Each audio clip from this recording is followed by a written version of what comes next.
Hello friends, welcome to Golden Career. RRB PO की interview classes चल रही हैं और आज हम एक नया टॉपिक देखने जा रहे हैं जो कि आपके इंटरव्यू के लिए बहुत इंपॉर्टेंट है। अपनी स्क्रीन पर आप टॉपिक देख सकते हैं। बिफोर टॉपिक को स्टार्ट करने से पहले हम आपको बताना चाहेंगे कि इंटरव्यू क्लासेस ज्वाइन करने का लिंक वीडियो के डिस्क्रिप्शन बॉक्स में दिया गया है और कमेंट सेक्शन में पहला कमेंट भी पोस्ट है।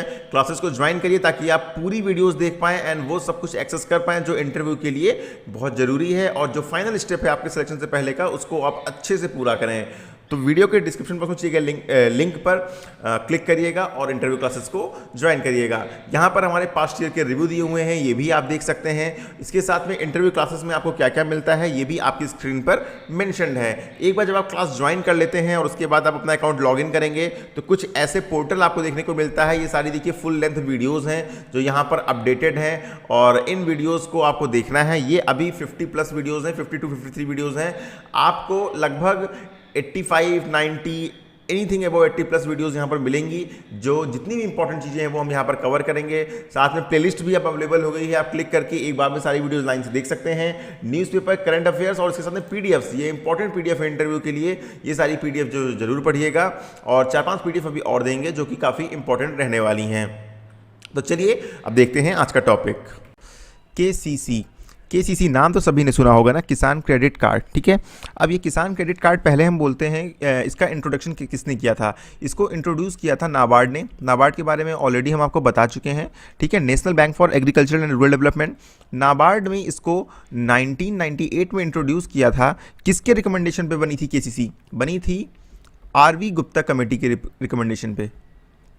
ठीक है, इस वीडियो में हम क्या देखेंगे? केसीसी किसने इंट्रोड्यूस किया, कब कब रिवाइज हुई, किसके रिकमेंडेशन पे रिवाइज हुई, किस किस बैंक्स पे एप्लीकेबल है, एलिजिबल कौन है, ऑब्जेक्टिव कौन है, केसीसी की वैलिडिटी कितने साल की होती है, रिपेमेंट कैसे होता है, इसकी लिमिट कैसे डिसाइड की जाती है कि किस किसान को कितना पैसा मिलेगा और कितना इंटरेस्ट लगता है और कितनी इंटरेस्ट में छूट मिलती है और किन फार्मर्स को छूट मिलती है। ठीक है, तो इसके बारे में हम ये चीज़ें इस वीडियो में डिस्कस करेंगे। तो आरवी गुप्ता कमेटी जो है उनके रिकमेंडेशन पे केसीसी किस लिए बनाई गई थी? हमारे देश में जो किसान हैं उनको एग्रीकल्चरल एक्टिविटी के लिए आसानी से लोन मिल सके, सस्ते दाम में लोन मिल सके और खेती करने के लिए, मतलब क्रॉप प्रोडक्शन के लिए। ठीक है, और जो उनकी नीड्स हैं बेसिक जो पूरी नहीं हो पा रही हैं, उनके पास क्रॉप करने के लिए पैसा नहीं होता है, उन नीड्स से मीट करने के लिए साथ में जो एलाइड एक्टिविटीज़ हैं, कोई बकरी पालन कर रहा है, साथ में कोई मुर्गी पालन कर रहा है, या उनके जो ट्रैक्टर हो गया या उनके पास ट्यूबवेल हो गया, उसके मेंटेनेंस का पैसा नहीं है, या सारा पैसा उन्होंने खेती में लगा दिया तो उनके पास खाने के लिए पैसा नहीं होता है। ठीक है, क्योंकि फार्मर्स डेफिनेटली उनके पास बहुत पैसा नहीं होता है। तो इन सब चीज़ों को, इन सब रिक्वायरमेंट से मीट करने के लिए फार्मर्स की ये केसीसी का इंट्रोडक्शन जो है वो किया गया था 1998 में। आरवी गुप्ता कमेटी की रिकमेंडेशन पर नाबार्ड ने इंट्रोड्यूस किया था। ये बात तो हो गई कि मतलब कैसे इंट्रोडक्शन इसका केसीसी का हुआ। अब बात है कि ये रिवाइज कब कब हुई। केसीसी की स्कीम जो है वो एक बार 2004 में रिवाइज की गई एंड सेकंड टाइम वो रिवाइज की गई मई 2012 में। तो अभी जो लेटेस्ट रिवाइज की गई है ये मई 2012 में की गई है। ये किसके रिकमेंडेशन पे की गई है? ठीक है, टीएम भसीन कमेटी के रिकमेंडेशन पर यह रिवीजन किया गया है। तो अब इस वीडियो में आगे जो हम केसीसी की डिटेल्स पढ़ेंगे वो इस रिकमेंडेशन के बाद जो लेटेस्ट हमारी केसीसी है उसके बारे में पढ़ेंगे। ठीक है, अब बात आता है किन किन बैंक से जो है ये हमारे लोन्स जो मिल जाते हैं। सारे एससीबीज क्या है? शेड्यूल्ड कॉमर्शियल बैंक, जितने भी आरआरबीज हैं और जितने भी कोऑपरेटिव बैंक्स हैं, हर बैंक से केसीसी का लोन मिलेगा। केसीसी का लोन देने से कोई मना नहीं कर सकता है। ठीक है, तो किसान क्रेडिट कार्ड लोन जो है कौन से बैंक हैं? सभी जितने भी बैंक्स हैं, किसी भी बैंक से जाकर के फार्मर्स जो है ले सकते हैं। एलिजिबिलिटी, कौन से लोग एलिजिबल हैं? ठीक है, एलिजिबिलिटी देखिए, जितने फार्मर्स, ऑल फार्मर्स, किस तरह के फार्मर्स? ठीक है, और एसएचजीज भी इसके अंदर जो है लोन ले सकते हैं।